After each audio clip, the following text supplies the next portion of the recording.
Hello dear student, आप सभी का स्वागत है अर्जुन सोनी समर क्लासेस के अंदर। तो आज की इस वीडियो में हम जानेंगे अणु यानी कि मॉलिक्यूल के बारे में जानेंगे कि अणु क्या है, परमाणुकता क्या होती है, अणु के प्रकार कौन कौन से हैं और तत्व और यौगिक क्या क्या है। ठीक है, और तत्व और यौगिक की क्या परिभाषा होती है और साथ में इसके उदाहरण, इसकी संपूर्ण जानकारी आपको इसके अंदर देंगे ताकि आपका जो भी कंसेप्ट है वो आपका क्लियर हो जाए। ठीक है, तो स्टार्ट करते हैं हमारी आज की इस वीडियो को। Audio Jungle.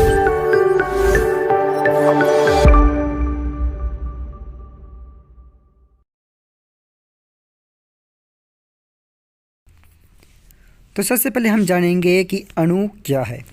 ठीक है, अणु क्या होता है। अणु होता है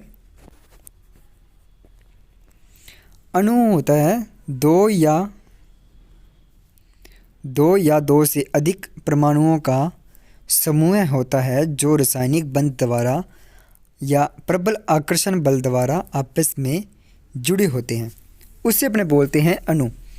देखो, सबसे पहले हम बात कर लेते हैं कि परमाणु क्या होते हैं।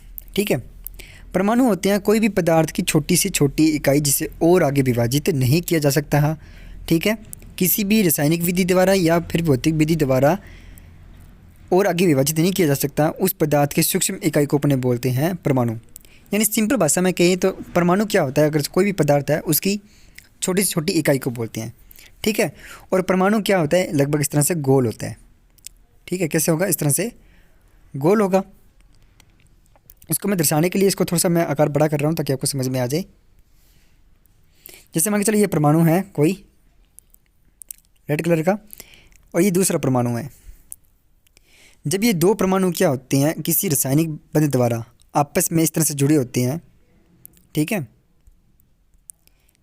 जब ये दो परमाणु क्या होंगे, किसी रासायनिक बंध द्वारा आपस में इस तरह से जुड़ जाएंगे। ठीक है, यह क्या हो, इस तरह से जब जुड़ जाएंगे तो उससे अपने क्या बोलते हैं, रासायनिक बंध, यानी उससे अपने बोलते हैं अणु। ठीक है, जब ये जैसे मान के चलो ये परमाणु ए है और ये परमाणु क्या है, बी है। जब ये दोनों परमाणु क्या होंगे, रासायनिक बंध द्वारा आपस में जुड़ जाएंगे।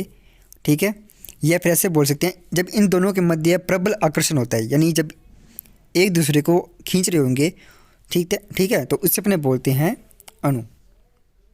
ठीक है, यानी कहने का मतलब ये है कि अणु क्या होता है, दो या दो से अधिक परमाणुओं का समूह होता है जो रासायनिक बंध द्वारा या फिर प्रबल आकर्षण बल द्वारा आपस में जुड़े होते हैं।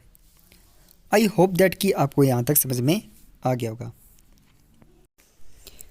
अधिकांश परमाणु स्वतंत्र अवस्था में अपना अस्तित्व नहीं रख सकते हैं, इसलिए वे परस्पर संयोग कर अणु का निर्माण करते हैं।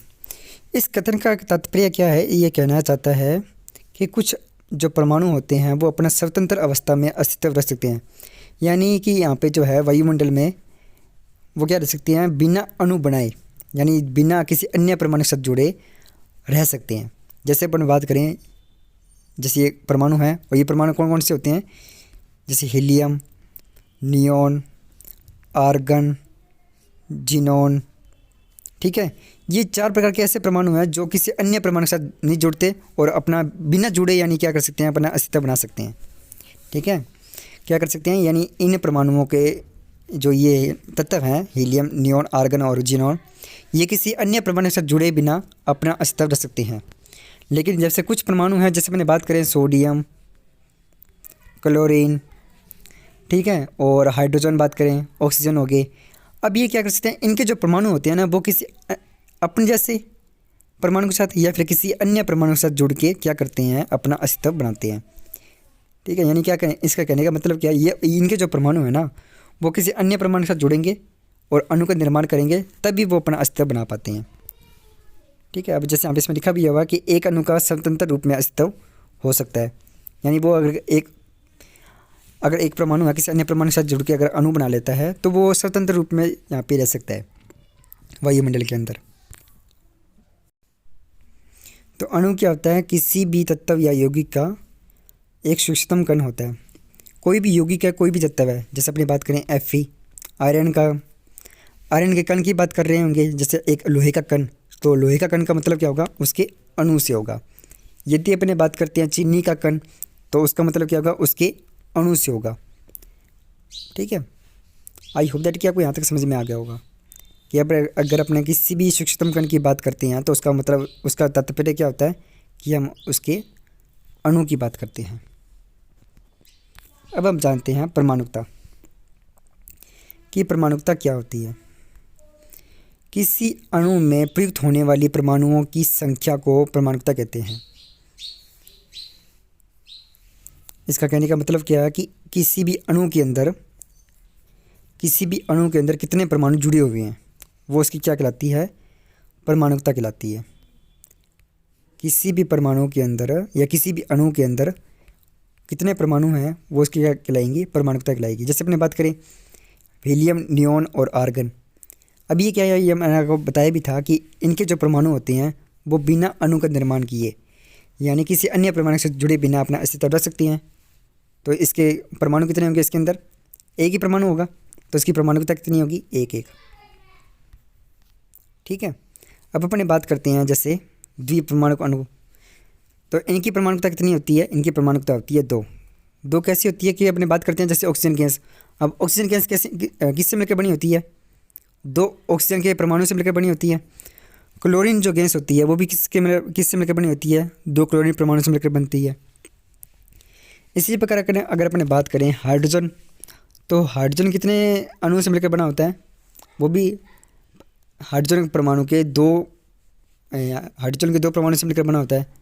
ठीक है, अपने बात करें नाइट्रोजन गैस, तो नाइट्रोजन गैस भी किससे मिलकर बनी होती है, दो नाइट्रोजन के परमाणु से मिलकर बनी होती है।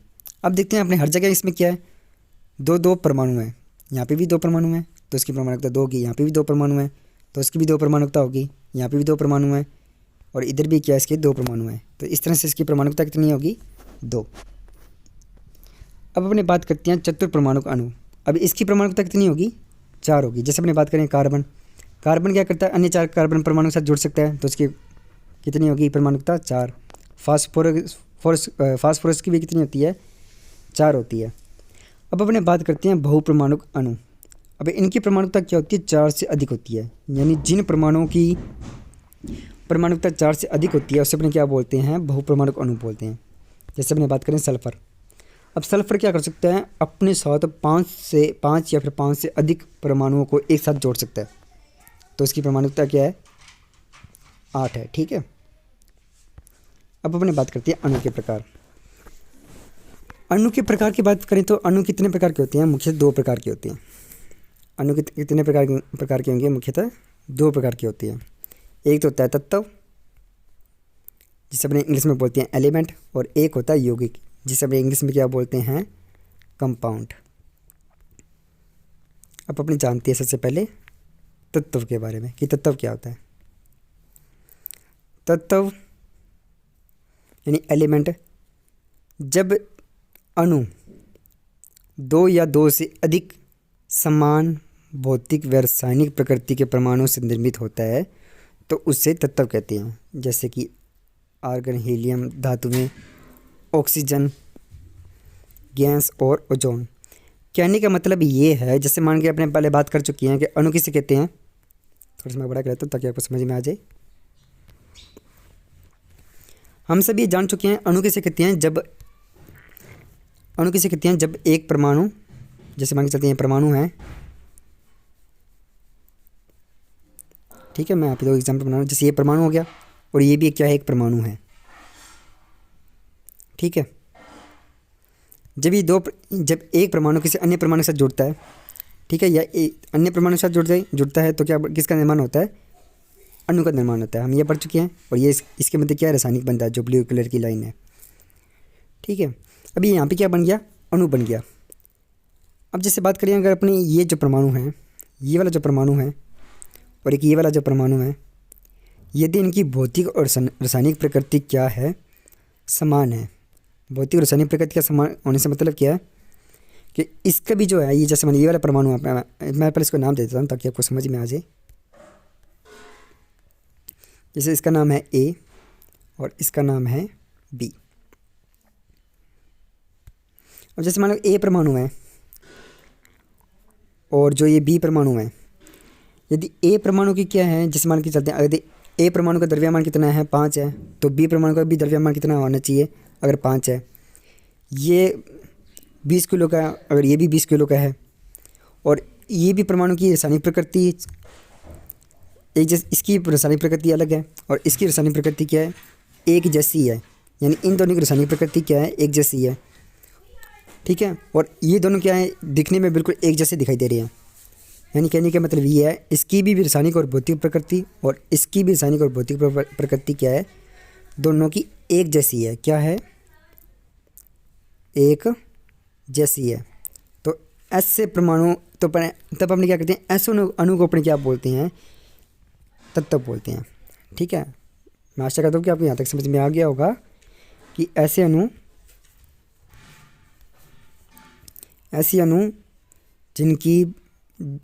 जो दो से अधिक समान भौतिक व रासायनिक प्रकृति के परमाणु से निर्मित होते हैं। यानी जिनमें परमाणु क्या आते हैं, जिनमें परमाणु की भौतिक और रासायनिक प्रकृति क्या होंगी, समान होंगे। यानी सभी परमाणु एक जैसे होंगे। कहने का मतलब ये है, उससे अपने बोलते हैं तत्व।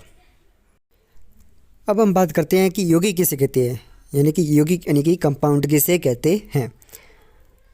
यौगिक के अणु दो या दो से अधिक भिन्न भौतिक व रासायनिक प्रकृति के परमाणु या तत्वों से निर्मित होते हैं। इसके कहने का मतलब क्या है कि जिस समय बात करते हैं, अच्छा एक और देख लेते हैं। यौगिक के अणु दो या दो से अधिक भिन्न भौतिक व रासायनिक प्रकृति के परमाणु या तत्वों से निर्मित होते हैं। यौगिक के अणु का निर्माण निश्चित अनुपात में परस्पर परमाणुओं के जोड़ने से होता है। यानी कहने का मतलब ये है, जैसे भी यौगिक के जब अणु बनेंगे, यानी जब यौगिक बनता है तो दो से अधिक परमाणु से मिलकर बनेगा। लेकिन वो परमाणु कैसे होने चाहिए, उनकी भौतिक और रासायनिक प्रकृति क्या होनी चाहिए, दोनों अलग अलग होनी चाहिए। यानी दोनों परमाणु कैसे होने चाहिए, अलग अलग प्रकृति के होने चाहिए। ठीक है, और उन परमाणु को क्या मिलाना है, निश्चित अनुपात में मिलाना है। जैसे अगर अपन उसे निश्चित अनुपात में मिलाएंगे तभी क्या होता है, यौगिक का निर्माण होता है। और इसके उदाहरण है जल, यानी कि H2O, अमोनिया यानी कि NH3, कार्बन डाइऑक्साइड यानी कि CO2। अगर आपको इसकी परिभाषा को अगर मैं एक्सप्लेन करके बताऊं तो ये कुछ इस प्रकार से होगा कि जैसे मान के चलते हैं दो परमाणु हैं, मान के चलते हैं ये परमाणु क्या है, रेड कलर का है, और एक दूसरा परमाणु है वो है ब्लू कलर का। अब आप देख सकते हैं कि इन दोनों परमाणु और ये दोनों परमाणु क्या है, इस तरह से रासायनिक बंध द्वारा आपस में जुड़े हुए हैं। अब आप देख सकते हैं कि इन दोनों परमाणुओं की क्या है, भौतिक और रासायनिक प्रकृति क्या है, दोनों की अलग अलग है। ठीक है, ये परमाणु A है, ये परमाणु B है। अब आप देख सकते हैं कि दोनों परमाणु हैं, एक परमाणु A है और एक परमाणु B है। अब इस वाले परमाणु की क्या है, भौतिक और रासायनिक प्रकृति क्या है, अलग है। अब और इस वाले परमाणु की क्या है, भौतिक और रासायनिक प्रकृति क्या है, अलग है। दोनों परमाणु जुड़े हुए हैं, अणु का निर्माण कर रहे हैं। दोनों परमाणु जुड़ के किसका निर्माण कर रहे हैं, अणु का निर्माण तो कर रहे हैं। लेकिन इन दोनों में क्या फ़र्क है कि इसकी भौतिक और रासायनिक प्रकृति और इसकी भौतिक और रासायनिक प्रकृति क्या है, दोनों की अलग अलग है। और जैसे अपनी परिभाषा में पढ़ा भी था कि जब क्या होता है, यौगिक के अणु दो या दो से अधिक परमाणु से मिलकर बने होते हैं, लेकिन उनकी भौतिक और रासायनिक प्रकृति क्या होती है, भिन्न भिन्न होती है। ठीक है, उससे अपने क्या बोलते हैं, यौगिक बोलते हैं। और इसके उदाहरण हमने पढ़ चुके हैं, जल, अमोनिया और carbon dioxide. I hope that कि आपको यहाँ तक समझ में आ गया होगा। तो आज की वीडियो में इतना ही, और आज की इस वीडियो में हमने जाना है कि अणु किसे कहते हैं, अणु के प्रकारों के बारे में जाना है, और साथ में हमने ये भी जाना है कि परमाणुता क्या है। यदि आपको वीडियो पसंद आई तो प्लीज़ वीडियो को लाइक ज़रूर करें और चैनल को सब्सक्राइब जरूर करें। यदि आप ऐसी कॉन्सेप्ट का इस तरह से अगर आप कॉन्सेप्ट को क्लियर करना चाहते हैं तो थैंक यू।